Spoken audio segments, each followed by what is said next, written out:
Bonjour et bienvenue dans la série Encyclopédie. Cette vidéo est consacrée à la notion d'élément symétrique d'un élément relativement à une loi de composition interne donnée. Parmi les propriétés importantes encore qu'une loi de composition interne peut avoir sur un ensemble et dont on veut souvent s'assurer si cette loi possède ou pas, il y a la propriété de l'existence d'éléments symétriques d'un élément donné de l'ensemble relativement à cette loi de composition interne.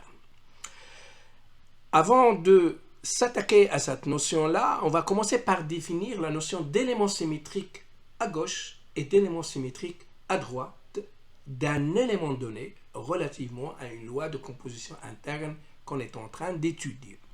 Plus exactement, étant donné une loi de composition interne sur un ensemble E, et on suppose que cette loi a un élément neutre. Alors, dans ce cas-là, un élément Y choisi dans E sera dit est un élément symétrique à gauche d'un élément X de E, relativement à cette loi étoile, si Y étoile X est égal à E. Un élément Y de E est un élément symétrique à droite d'un élément X donné relativement à la loi étoile si X étoile Y est égal à E. Alors, pour clarifier ces notions d'éléments symétriques à gauche et d'éléments symétriques à droite, prenons quelques exemples. Avant ça, rappelons la définition de la composition de deux applications définies d'une partie de R dans la même partie et de R, ici appelée grand J. Alors, le composé des deux applications F et G, elle est notée F rangée. C'est une application aussi de J dans J, telle que l'image d'un X par cette nouvelle application notée F rangée. C'est l'image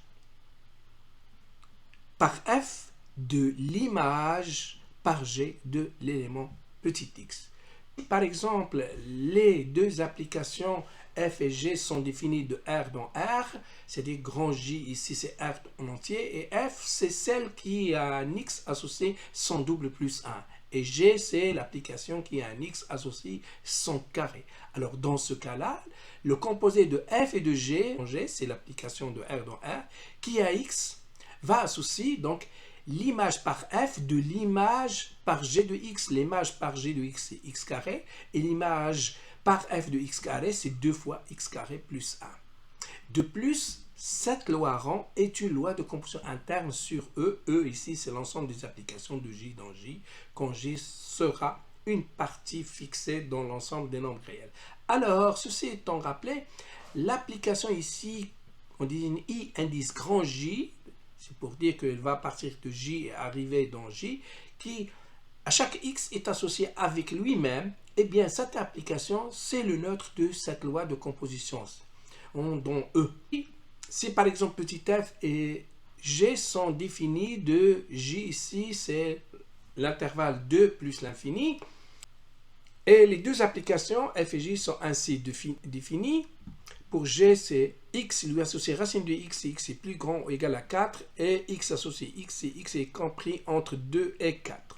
Alors, dans ce cas-là, G rang F, c'est une application aussi de 2 plus l'infini, donc 2 plus l'infini, qui a x associé exactement x, c'est-à-dire que G rang F, c'est l'application identité de cet intervalle. Car en fait, l'application x par f s'envoie sur x carré, et par G, x est dans 2 plus l'infini, donc x carré c'est dans 4, et donc par G, ça va être la racine de x carré, c'est-à-dire x. Normalement, c'est la valeur absolue de x, mais ici, x, il est choisi positif, donc c'est x. Ainsi, donc, on a G rang F, c'est égal à l'identité, donc G est un symétrique à gauche de F, et F, c'est un symétrique à droite de G. De plus, G n'est pas un symétrique à droite de F. En effet, si on calcule qu'est-ce que c'est que l'application f rang G, eh bien, il va partir de 2 plus l'infini, donc 2 plus l'infini. L'image de x, ça sera x si x est supérieur ou égal à 4. Et l'image de x, ce sera x carré si x appartient à l'intervalle de 4 Donc, f rangé de 2 est égal à 4 et ainsi f rangé, ce n'est pas l'identité de l'intervalle 2 plus l'infini. Plus que ça, f n'a pas de symétrique à droite du tout. En effet, s'il existe un h de 2 plus l'infini dans 2 plus l'infini tel que f rang h, c'est l'application identité. Or, ici, f rang h d'un x, c'est f de h de x, c'est h de x au carré, c'est égal à x. Donc, si h est asymétrique à droite, on doit avoir f rang h, c'est-à-dire h de x carré est égal à x.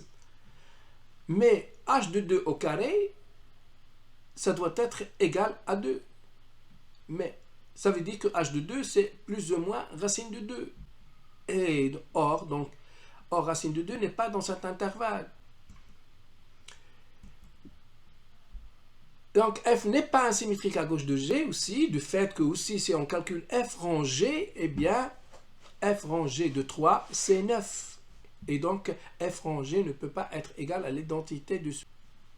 Plus que ça, g n'a pas de symétrique à gauche du tout.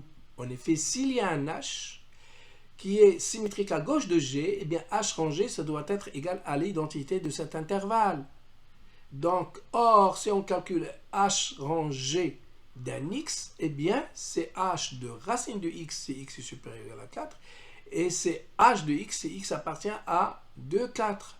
Alors, regardons pour x égale à 4, on doit avoir 4 égale, ici, h de, ici, 4 égale h de racine de 4 égale h de 2. Mais, on voit bien, ici, h de 2, c'est égal à 2, puisque x appartient à 2, 4. Contradiction, donc bien G n'a pas de symétrique à gauche. Revenons maintenant à la définition d'éléments symétriques. Soit étoile une loi de composition interne sur un ensemble E, ayant un neutre, ton E.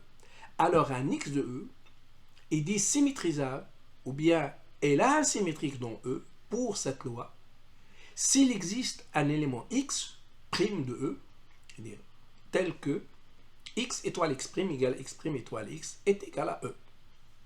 Ça veut dire que x admet un symétrique à droite et il admet un symétrique à gauche. Alors cet élément x' qui vérifie ces deux égalités est appelé un élément symétrique de x dans E pour la loi ou bien relativement à la loi étoile. Regardons quelques exemples encore pour illustrer cette notion et faciliter sa compréhension. Si E est égal à z, et la loi, c'est la multiplication des entiers. Alors, 1 est un neutre pour cette multiplication. Je vois que x fois 1 est égal à 1 fois x est égal à x, quel que soit x. Et le symétrique de moins 1 est moins 1, car moins 1, c'est x. Et alors, si on prend x' égale à moins 1, ça vérifie bien x fois x' est égal à x' fois x est égal à 1. Par contre, si je prends c égale à 2, qui est un élément de E, il n'a pas de symétrique pour cette loi. Car en effet, je ne peux pas trouver un C' tel que 2 fois C' est égal à 1. Le seul candidat possible, elle n'est pas dans cet ensemble-là. Parce que le symétrique doit être dans l'ensemble où on étudie ou bien où est définie la loi. Donc 2 n'a pas de symétrique dans Z relativement à la multiplication des entiers. Voici un autre exemple. La loi de multiplication des nombres réels. Eh bien, pour la multiplication des nombres réels, 1 est bien un élément neutre. Et ici, tous les éléments de R sont symétrisables pour cette loi, sauf exception, le 0. Eh bien, comme nous avons dit, tous les éléments des nombres réels sont symétrisables, c'est-à-dire tous les éléments ont des symétriques, sauf 0. Plus précisément, tout nombre réel non nul a pour symétrique 1 sur R. Le symétrique de racine de 2, c'est 1 sur racine de 2. Le symétrique de 2, c'est 1 demi, et ainsi de suite. Maintenant, si une loi est désigné par le symbole plus. Alors, dans ce cas-là particulier, le symétrique de x, s'il existe, on en note souvent moins x. Et on l'appelle l'opposé de x au lieu de un symétrique de x. Donc, qu'est-ce que c'est que l'opposé de x? C'est juste un symétrique de x pour une loi qu'on a notée additivement, qu'on a désignée par un symbole plus. Voilà. Maintenant, si une loi est notée multiplicativement, c'est-à-dire si on l'a désignée par un symbole point ou croix ou bien par un blanc, alors dans ce cas-là, on préfère, au lieu d'utiliser le terme symétrique, on utilise le mot inverse. Au lieu de noter x', on va noter x à la puissance moins 1. Donc, qu'est-ce que ça veut dire x à la puissance moins 1? Ça veut dire c'est le symétrique de l'élément x relativement à une loi qu'on a désignée par un symbole multiplicatif. Et x moins 1 est appelé inverse de x au lieu d'un symétrique de x. Prenons quelques exemples qui illustrent ces conventions. La matrice identité, là, c'est bien un élément neutre pour la multiplication des matrices carrées d'ordre 2 à coefficient réel. Et donc, on a dit I2 peut être appelé le 1 de cet ensemble des matrices. Maintenant, prenons cette matrice-là, 1, moins 1, moins 1, 2, et B, c'est 2, 1, 1, 1. Si vous faites le produit des deux côtés, BA ou bien AB, vous allez retrouver le 1.